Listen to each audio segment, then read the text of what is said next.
Good morning, 9th class. Today we will do numerical examples of our chapter, that is sound. ठीक है, तो first example है what is the frequency of the wave whose time period is 0.05. क्या दिया है आपको time period, time दिया गया है 0.05 सेकेंड्स. तो यहाँ पे आ गया फ्रीक्वेंसी. तो मैं यहाँ पे फॉर्मूलाज लिख रही हूँ जो हम यूज़ करेंगे इनमें. फ्रीक्वेंसी क्या होता है? Frequency is inverse of time. सीधा फ्रीक्वेंसी आ गया 1/t. तो फ्रीक्वेंसी में सीधा 1 टाइम की वैल्यू 0.05 पुट करो. देखो सेकंड्स में है ना, तो ऐसा यूनिट में है तो कोई दिक्कत नहीं है. यहाँ पे साउंड की टाइम की वैल्यू इतनी पुट करो, बस आगे डिवीजन करनी है and your answer is in hertz.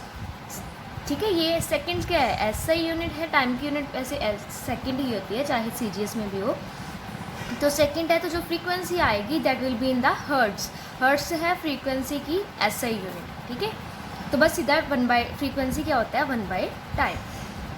आगे आ गया a sound wave has frequency of 2 kilo hertz. देखो यहाँ पे 2 किलो हर्ट्स गिवन है. आपकी SI यूनिट हर्ट्स में होती है. तो सबसे पहला क्या काम करना है? फ्रीक्वेंसी 2 किलो हर्ट्स है तो उसको हर्ट्स में कन्वर्ट करना है. K का मतलब क्या होता है? 1000. तो K को रिमूव करके 1000 से मल्टीप्लाई कर दिया तो आपकी फ्रीक्वेंसी हर्ट्स में आ गई. नेक्स्ट क्या गिवन है आपको? वेवलेंथ. Wavelength 35 centimetre. तो इसको भी मीटर में कन्वर्ट करना पड़ेगा, SI यूनिट में कन्वर्ट करना पड़ेगा. 1 सेंटीमीटर में कितने मीटर होते हैं? 1/100. तो इनको 100 से डिवाइड करो तो your answer will be in metre. अब ये भी SI में होगी, ये भी SI में होगी. तो फाइंड क्या करना है? How long will it take. How long it will take मतलब क्या फाइंड करना है? टाइम. ठीक है, तो टाइम टेकन फाइंड करना है. फ्रीक्वेंसी गिवन है आपको, वेवलेंथ भी गिवन है.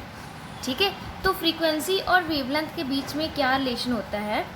फ्रीक्वेंसी, अब देखो यहाँ पे क्या है कि आपने जैसे यहाँ पे फ्रीक्वेंसी 1 टाइम लिख दिया था. ठीक है, लेकिन उसने कहा है कि ये नहीं कि उसने सिंपल पूछा है कि कितना टाइम लगेगा. उसने कहा है कि इतने किलोमीटर ट्रैवल करने में कितना टाइम लगेगा.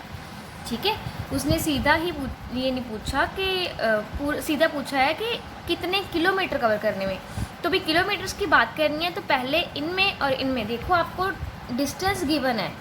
टाइम कैसे निकाल सकते हो? ये तो ये फ्रीक्वेंसी वाला फॉर्मूला था, वो तो अलग बात है. लेकिन अब डिस्टेंस की भी बात की हुई है तो डिस्टेंस का फॉर्मूला टाइम को फाइंड करने के लिए डिस्टेंस क्या होता है? ये वहाँ पे आपका क्या फॉर्मूला यूज़ करते हो? Velocity is equals to distance over time. यही रिलेशन होता है ना. तो इसके लिए आपको वेलोसिटी निकालनी पड़ेगी. अगर वेलोसिटी निकालनी है तो वेलोसिटी निकालने के लिए आपको क्या यूज़ करना पड़ेगा? एक फॉर्मूला होता है velocity is equals to frequency into wavelength. ठीक है, frequency is equals to 1 time, velocity is equals to frequency into wavelength. पहले ये फॉर्मूला लगा के हम वेलोसिटी निकालेंगे, फ्रीक्वेंसी की वैल्यू एंड ये दोनों SI वैल्यू में इनको मल्टीप्लाई करना है and your answer will be in metre per second. Answer निकालने के बाद आपने ये velocity is equals to distance over time, ये वाला फॉर्मूला लगाना है. डिस्टेंस आपको गिवन है. ठीक है, अगर यहाँ पे अकेली फ्रीक्वेंसी दी हो, सीधा टाइम पीरियड पूछा हो तो सीधा ही फॉर्मूला लगना था. लेकिन अब उसने घुमा फिरा के पूछा है कि टाइम बताओ इतने किलोमीटर करने में, तो हमें यहाँ पे ये फॉर्मूलाज लगाने पड़े. तो टाइम क्या आ गया? वेलोसिटी ओवर टाइम क्या आ गया? Distance over velocity. तो पूरा डिस्टेंस ओवर वेलोसिटी. डिस्टेंस कितना आया है? 0.35. ठीक है, यहाँ पे जो डिस्टेंस है, ये तो आपकी वेवलेंथ है. डिस्टेंस ये है 3.5 किलोमीटर. इसको मीटर में कन्वर्ट करने के लिए 1000 से मल्टीप्लाई करोगे, ये आपका पूरा डिस्टेंस आ गया. डिवाइड बाय वेलोसिटी की वैल्यू ये है. ठीक है, तो उससे आपको ये फॉर्मूला लगा के आपके पास देखो time equals to distance over velocity, सीधा ये फॉर्मूला लगाना है. डिस्टेंस की वैल्यू पुट करनी है in metres divide by velocity 700. दोनों को डिवाइड करो, आपका आ जाएगा आपका टाइम टेकन. नेक्स्ट है calculate the corresponding frequency of the wave emitted by the bat of shortest wavelength. इतनी एक बैट है, उसने इतनी वेवलेंथ की, वेवलेंथ 3.3 मिलीमीटर की जो साउंड एमिट कर रही है. ठीक है, उसकी हमने फ्रीक्वेंसी फाइंड करनी है और उस साउंड की वेलोसिटी कितनी है? इतनी. आपको क्या गिवन है? वेवलेंथ गिवन है, मिलीमीटर में है. इसको जब मीटर में कन्वर्ट करोगे तो डिवाइड बाय 1000 करोगे. ठीक है, तो इसको डिवाइड बाय 1000, 10⁻³ डिवाइड बाय 1000 ही होता है ना. तो इसको कन्वर्ट कर दिया, ठीक है, वेवलेंथ को मीटर्स में. एंड आपको क्या गिवन है? वेलोसिटी. फाइंड क्या करना है? Frequency, velocity, wavelength, velocity velocity, wavelength and frequency में ये फॉर्मूला है, वेलोसिटी, फ्रीक्वेंसी, वेवलेंथ, इन तीनों में ये फॉर्मूला है ना। तो यहाँ से वेवलेंथ निकालनी हो तो क्या आएगी, velocity over wavelength, frequency is equal to velocity over wavelength. याद रखना वेलोसिटी क्या होती है, फ्रीक्वेंसी एंड वेवलेंथ दोनों की मल्टीप्लिकेशन। यहाँ से हमने फ्रीक्वेंसी का फॉर्मूला निकाला, फ्रीक्वेंसी का फॉर्मूला निकाल के क्या लिख दिया, वेलोसिटी डिवाइड बाय वेवलेंथ, सीधा ही डिवीजन करनी है और वैल्यू निकाल देनी है। नेक्स्ट आ गया आपका फोर्थ न्यूमेरिकल है, a bat can hear a sound of frequency 110 kilo hertz. अब देखो सबसे पहले फिर ये किलो हर्ट्स में दिया हुआ है, सबसे पहले आपको क्या करना पड़ेगा, हर्ट्स में कन्वर्ट करना है, मतलब के को रिमूव करना है, मतलब 1000 से मल्टीप्लाई करना है, तो हर्ट्स में आ गया। अब हमने वेवलेंथ फाइंड करनी है और साउंड की स्पीड गिवन है, स्पीड मतलब वेलोसिटी, वेलोसिटी गिवन है, फ्रीक्वेंसी गिवन है। देखो वेलोसिटी गिवन है, फ्रीक्वेंसी गिवन है, तो आपको क्या करना है, वेवलेंथ निकालनी है। वेलोसिटी क्या होती है, फ्रीक्वेंसी इंटू वेवलेंथ। वेवलेंथ जब निकालोगे तो वो क्या आ जाएगा, वेलोसिटी ओवर फ्रीक्वेंसी, सीधा डिवीजन करनी है। याद रखना सारी यूनिट्स ऐसा ही में होनी चाहिए, सीधी डिवीजन करनी है और आपका आंसर मीटर्स में आ गया। फिर बाद में उसने मिलीमीटर में कन्वर्ट किया, आप ना भी करो तो चलेगा। नेक्स्ट आ गया आपका fifth numerical, calculate the frequency of a sound wave. क्या निकालना है, फ्रीक्वेंसी निकालनी है, ठीक है, उस साउंड वेव की जिसकी वेवलेंथ इन वाटर, इसी साउंड वेव जिसकी अपने फ्रीक्वेंसी निकालनी है, उसी साउंड की वेवलेंथ इन वाटर, ठीक है, is same as its wavelength in air at 20 degree Celsius. ठीक है, उसने कहा है कि हमने एक फ्रीक्वेंसी निकालनी है साउंड वेव की, उस साउंड वेव की wavelength in water that is equal to wavelength in air at 20 degree Celsius, 20 degree Celsius पे, ठीक है, of a sound wave of frequency 1000 hertz. ठीक है, अब जब उसकी इस केस में जो फ्रीक्वेंसी गिवन है, इस केस में अपनी फ्रीक्वेंसी निकालनी है, इस केस में उसने वेवलेंथ जो है एयर में दी है 20 डिग्री सेल्सियस पे, उसकी फ्रीक्वेंसी साथ में दी है दैट इज़ 1000 हर्ट्ज। ठीक है, ये गिवन है आपको, इसकी फ्रीक्वेंसी निकालनी है वेवलेंथ की, इस वेवलेंथ के कॉरस्पॉन्डिंग हमने फ्रीक्वेंसी निकालनी है वाटर में, जिसकी वेवलेंथ जो है that is equal to wavelength of sound in air at 20 degree Celsius, जिसके कॉरस्पॉन्डिंग इसकी फ्रीक्वेंसी कितनी है 1000 हर्ट्ज। ठीक है, अब देखो, take the speed of sound in water and speed of sound in air at 20 degree Celsius. क्या है आपका, स्पीड ऑफ साउंड ले लो in water and speed of sound in air at 20 degree Celsius, velocity is equal to 344 metre per second. अब ये air की बात की हुई है। ठीक है, अब हमें पता है कि इसकी और इसकी वेवलेंथ इक्वल है। ठीक है, इसकी और इसकी वेवलेंथ इक्वल है, लेकिन इसके कॉरस्पॉन्डिंग हमें कुछ भी नॉलेज नहीं गिवन है। तो इसके कॉरस्पॉन्डिंग हमें फ्रीक्वेंसी भी पता है और वेलोसिटी भी पता है।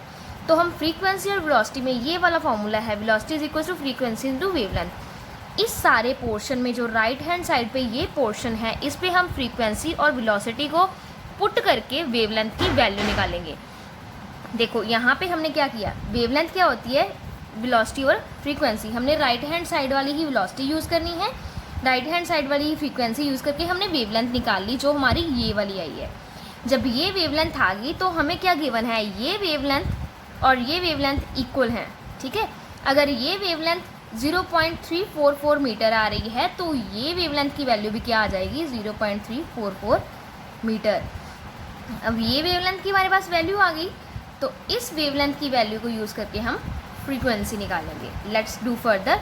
अब जब हमने ये वेवलेंथ की वैल्यू निकाल दी है, उसके बाद हमने क्या यूज़ किया, देखो वेवलेंथ ये यूज़ कर ली और हमें पता है वेलोसिटी, उन्होंने क्वेश्चन में गिवन है कि आपने जो वैल्यू है वो यूज़ कर लेनी है। ये यहाँ पे लिखा है ना, take speed of sound in water, क्योंकि वाटर की बात करनी है ना, हमने यहाँ पे वाटर का फाइंड कर रहे हैं हम। ठीक है, इस पोर्शन में हम वाटर का फाइंड कर रहे हैं, तो हम वाटर की स्पीड यूज़ करेंगे, वाटर में साउंड की स्पीड, तो हमने वही यूज़ करनी है। वेवलेंथ हमने निकाल ली है, speed of sound in water हमें पता है, ये कांस्टेंट वैल्यू है, ये लर्न कर लेना। ठीक है, और ये कांस्टेंट वैल्यू है तो उससे फ्रीक्वेंसी आ गई वेलोसिटी ओवर वेवलेंथ। जैसे वेलोसिटी होती है वेवलेंथ इंटू फ्रीक्वेंसी, तो फ्रीक्वेंसी क्या होगी, वेलोसिटी ओवर वेवलेंथ। तो वो दोनों वाटर की वैल्यूज पुट कर दी और हमने क्या फाइंड कर लिया, आपकी फ्रीक्वेंसी, जो फर्स्ट केस में फ्रीक्वेंसी थी। नेक्स्ट सिक्स्थ आ गया आपके पास कि एक एस्ट्रोनॉट है जो मून पे जाके बातें नहीं कर सकते। क्यों सबसे पहला तो रीज़न ये है कि भाई जो साउंड वेव होती हैं उनको ट्रैवल करने के लिए मीडियम चाहिए होता है, चाहे वो मीडियम एयर हो, जहाँ गैस कुछ भी, कोई भी गैस हो, जहाँ सॉलिड लिक्विड कोई भी मीडियम। लेकिन मून में कोई एटमॉस्फेयर नहीं है, कोई गैस नहीं है, तो उसमें यहाँ पे साउंड ट्रैवल नहीं करती है, एक दूसरे से एस्ट्रोनॉट सीधा सीधा कम्युनिकेट नहीं कर सकते, ठीक है। तो बोलते हैं कि फिर वो कम्युनिकेट कैसे करते हैं। सबसे पहला क्या है कि वो दोनों सीधे सीधे बात नहीं कर सकते, क्योंकि मून पे कोई एटमॉस्फेयर नहीं है, कुछ भी नहीं है जो साउंड को कैरी कर सके, ठीक है। तो वहाँ पे साउंड वेव ट्रैवल नहीं कर सकती। इसके लिए वो आपस में बातें करने के लिए एक रेडियो जैसा डिवाइस यूज़ करते हैं। उनके जो हेलमेट होता है उसके अंदर ही डिवाइस लगा होता है रेडियो जैसा, जिससे वो एक दूसरे से कम्युनिकेट करते हैं, ठीक है।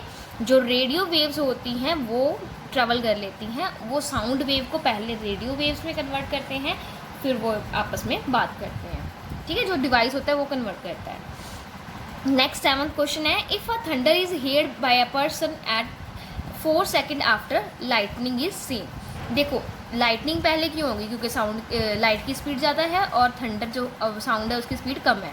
तो इससे पहले हमेशा ये कैसे क्या होता है, हमें लाइटनिंग आसमान में पहले दिखती है और थंडरिंग की आवाज़ बाद में आती है।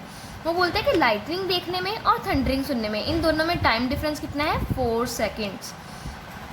अब देखो वो पूछ रहे हैं कि कितना टाइम लगेगा लाइटनिंग को पर्सन तक पहुंचने के लिए, सॉरी कितना डिस्टेंस कवर करना पड़ेगा लाइटनिंग को।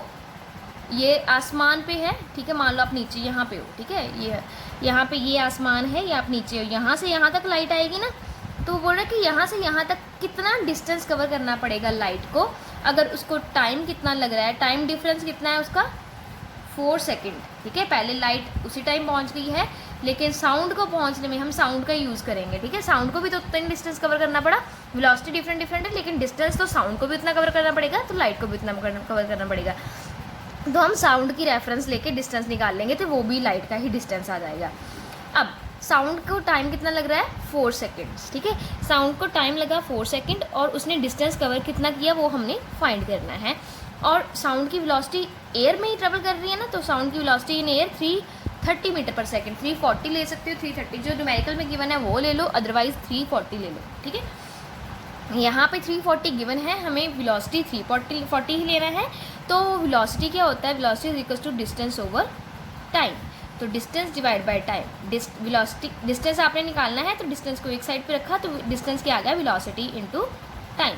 v की वैल्यू पुट करो 330 इंटू टाइम 4 सेकेंड पुट करो, मल्टीप्लाई करो, सीधा आपके पास डिस्टेंस आ गया। ये डिस्टेंस किसका आएगा, साउंड, हमने तो साउंड की वेलोसिटी और टाइम लगा निकालना है ना, तो साउंड ने ये डिस्टेंस इतना कवर किया, तो लाइट को भी तो इतना ही डिस्टेंस कवर करना पड़ेगा। डिस्टेंस तो सेम ही है दोनों केसेस में, तो दोनों के लिए डिस्टेंस क्या आ गया, चाहे साउंड हो चाहे लाइट हो, उन दोनों को इतना डिस्टेंस कवर करना पड़ेगा, 1320 मीटर्स।